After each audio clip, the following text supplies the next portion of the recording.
All right, folks, so today's golf course we're going to review is South Riding Golf Course in Western Chantilly, or I don't know if you call it Western Fairfax or Northern Manassas, but it is certainly South Riding, which is on Route 50. It's between Route 50 and Route 628, west of Route 28 in just southwest of the Dulles Airport, just southwest. North of I-66. By now, you've seen the map. You know exactly where it is. So let me just say that let's get the given parts out of the way, okay? Then I'll get to the more detailed part of the course. This is about as standard of a neighborhood woods course / country club that you could have. You've got your decent clubhouse, more or less colonial style, and a modest clubhouse, colonial style, but still in good condition. Basically, you have your neighborhood in a relatively flat part of Western Fairfax. There's not much going on in terms of verticality going on in this course, but there is some verticality. There's a creek, river kind of thing running through the middle of the course, the whole golf course. The course is a fairly long course where you have sort of a diagonal running from 628 up to 50. So there's some holes that are not far away from Route 50 and that are a little bit noisy. Fairway green on a couple of holes, not too many, just a couple. And then there's the other part, the southern part, which also runs by 628, which has a couple of holes which are fairly noisy, not too much, but still a couple. But for the most part, most of the course is pretty quiet. It's far enough away from Dulles that you don't really see a lot of jet noise on this course. You do see the occasional plane floating, off not too far in the distance. It's not like they're, way up in the air. You see them, but you don't really hear them. There's not really a lot of small planes, almost no small planes, nothing like that. So it's really just the occasional couple of spots where there's some traffic noise. There are, I would say, maybe 4 holes where there's some traffic noise, where there's cars running right by the course. But for the most part, it's pretty quiet. And then there's some holes where there are houses on one side of the fairway or both sides of the fairway or near the green on some cases, near the tee box in some cases. But for the most part, probably half the holes don't have any houses on them anywhere. Not near the tees, not near the fairways, not near the greens. So those are more of your traditional type of woods course holes, but there are some neighborhood woods course style holes where there are actually houses near the course and close enough. I would definitely say in some cases close enough where it's very straightforward to park a ball in someone's backyard, if not in their living room, and no netting. Okay. I certainly did myself, out of the 27 holes I played that weekend, I certainly put a ball in someone's backyard at least once. But at the same time, I think most of the holes were wide enough, adequately wide enough between the houses, between the backyards, between the OB, between the woods on the left and the right side, where it's pretty much a hitter's course for the most part. All you really have to do is get the ball, in the fairway, keep it out of someone's backyard. On this course, it's not that hard. There aren't any holes that are so tough that it's that hard to put balls in play off the tee, really, honestly. There's one hole, I think, where the green is far enough away from the tee box and close enough to the street behind the green that you do have to be a little careful not to go long in that hole and put it on the street. I think that's like the number 8 on the front side. So, and the number 9 on the front side, it's not impossible to pull a ball off the fairway left into the street, again, running along the fairway.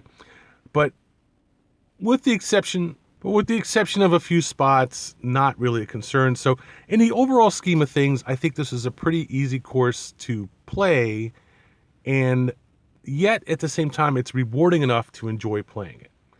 What I think it's probably a little bit down, like maybe a 3 or so on the landscaping kind of thing, but it's definitely a 4 on the reward of playing the course in terms of the risk you take when you're shooting, you're hitting shots. And I don't care what course you play, there's always a question of, is the risk here proportional to the reward that I get for hitting a good shot? Okay, because if it's hard enough and you hit a decent shot, like you don't lose a ball, you hit a shot that's actually ends up where you want it to go, somewhere near the center of the fairway or whatever, it's the distance you want. That's a high risk and a modest reward. Because I think for everybody, most people want to hit a decent shot. The question is how hard it is to hit a decent shot. And that is affected by, like the verticality, how much width you have to play with, what the lie is, all that kind of stuff. So this course makes it hard enough to hit good shots without making it too hard to hit good shots. And at the same time, it's not that hard to get a ball in play if you have a good lie, which is, the baseline. You have a good lie. How hard is it for me to hit a ball 200, 250 or something and keep it in play? Whether it's off the tee or off the fairway or whatever. How hard is it for me to be 150 yards out and get a ball on the green? These are kind of common things which can be made tougher by things like the lie, the wind, trees overhanging the fairway left and right, how thick the rough is, what's the slope from left to right across the fairway, what kind of space there is behind the green, what's the, is it a tabletop green on one side, is a big sand trap, or is it a big drop off on the back side of the green? Things like this can really affect how tough it is to hit a shot. Now, this course doesn't have a lot of stress in terms of playing the course, but it has enough stress to still make it a decent challenge. So you could definitely say that this course is a decent challenge of golf. It's not a huge, difficult, nasty challenge of golf, but it's not easy. You're not going to walk out on this course and have an easy time playing this course unless you are hitting short shots that you are not going to have trouble keeping close enough to the center of the fairway. Now, the thing is, I think every course has to sort of challenge that player, the player who's going to hit 8 irons, the player who's just going to loft a 200-yard drive off the tee, things like that. And this course does challenge that kind of player because it has enough carries certainly off the back tees and off the blue tees and black tees, decent enough carries where you can't just go out and hit pooch shots and stay in play all day long. I mean, if you go to the white tees, yes. The blue tees, a little bit more of a challenge. The black tees are a decent challenge, and the back tees, that they have these gold championship tees, they are definitely a decent challenge. You just cannot play this course hitting, a 5 iron off the tee every hole on the back tees and still play the course. And even if you're going to shoot a 90 and not have to worry about hitting any balls in the waist. So I give it a plus for the fact that it has decent waist and decent carries, but without making it too tight, without making it too weird, too challenging, so that you can't get on the back tees with a driver and have a good time hitting shots, to the course, or without having too much risk, without having insufficient risk. So it's in that sweet spot where it's a fun round to play the course, but it's not a ball buster. Literally, we all have played in our lives at some point a course where every tee shot you're just thinking, well, I'm just going to lose a ball here, but I'm going to try it anyway. It's not that tough. But at the same time, we've all played courses where, you're just like, hey, man, look at all the space out there. I'm just going to swing for the fences and have almost no chance of losing the ball. Even if you just dribble it, down the tee box, it's not that easy either. I mean, there are certainly some holes you can get away with that, but not a lot of them, and certainly not, almost all of them. So I think it's a good intermediate difficulty course.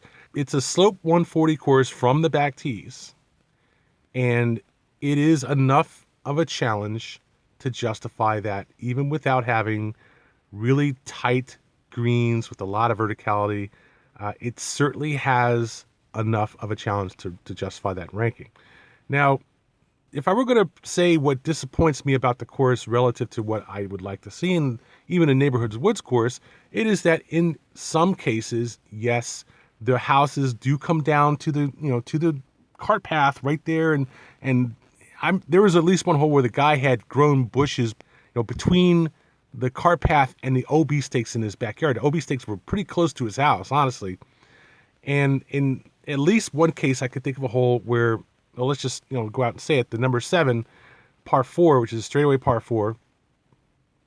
All the houses along the left side are shellable. Number 1, I don't care where you're hitting from, whether you're hitting from the tee box or anywhere down in the fairway, they're all shellable.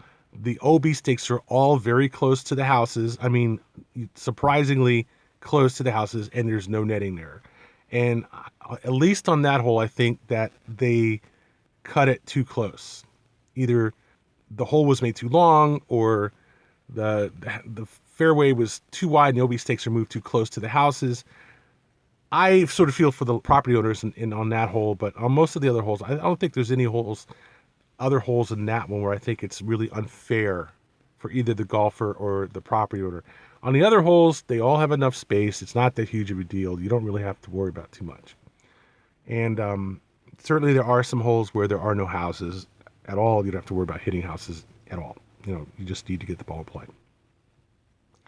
So I ended up playing 3 9s on this course over 2 days, because the first day I got there too late to play 18 and it was too cold to stay there, as the sun went down. It just was too cold, too windy. The wind was brutal. So I came back the next day, played the front 9 again, and then played the back 9. And I was interested enough in the front 9 to do that, to go play it twice. And the back 9 was challenging enough that I soldiered through the fact that I already played 18 holes and went ahead and played another 9. I almost never do that. I really, really, rarely ever play more than 18 holes on a weekend. And so that was enough of a challenge to do that. The course was not too expensive. It was only, I think it was $55 or $60 with a hot deal on Sunday, and then $35 for the 9 on Saturday. So not too expensive, prohibitively expensive, or too difficult to get on. Or, yes, it's November, but still, you still have to actually get on the course to be able to play it.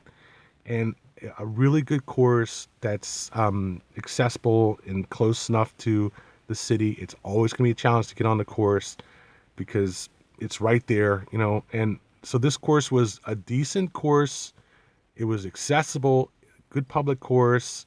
Nothing weird going on in terms of planes or stuff flying over the course.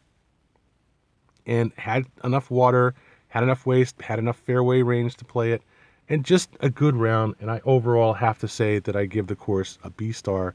It is not all that interesting of a course where I'm going to give it a B plus. It has a lot of houses in some places where I'd rather not see houses. But at the same time, I make an allowance for the fact that it's a neighborhoods woods course and it is a decent course. And I'm not going to ask the houses to be, or, like there are some courses like this where there are houses on the course, but they're 50 to 100 yards back away from the fairway. There are courses where there are houses on the course and they're literally right behind the tee box or right behind the green. I mean, definitely. Even if there are only a few houses on the course, the houses are still in obnoxious locations. This course wasn't that bad. It wasn't that bad at all. It's not 1727, but it's not bad. It, I would say, is a decent enough course to be competitive with 1727, considering how weak 1727 is on some of the holes. It definitely did not have the good holes that 1727 has, but by the same token, it didn't really suck either. It just was not a bad course. I've played better neighborhoods wood courses in the DC area without a doubt, but I've also played worse ones than this. And in that regard, I give it a decent, slightly above average grade of a B star. That's South Riding Golf Course in South Riding between Route 50 and Route 628, which is maybe a bit obscure, but still just south of Route 50, between Manassas and Chantilly. It's on the line between Manassas and Chantilly.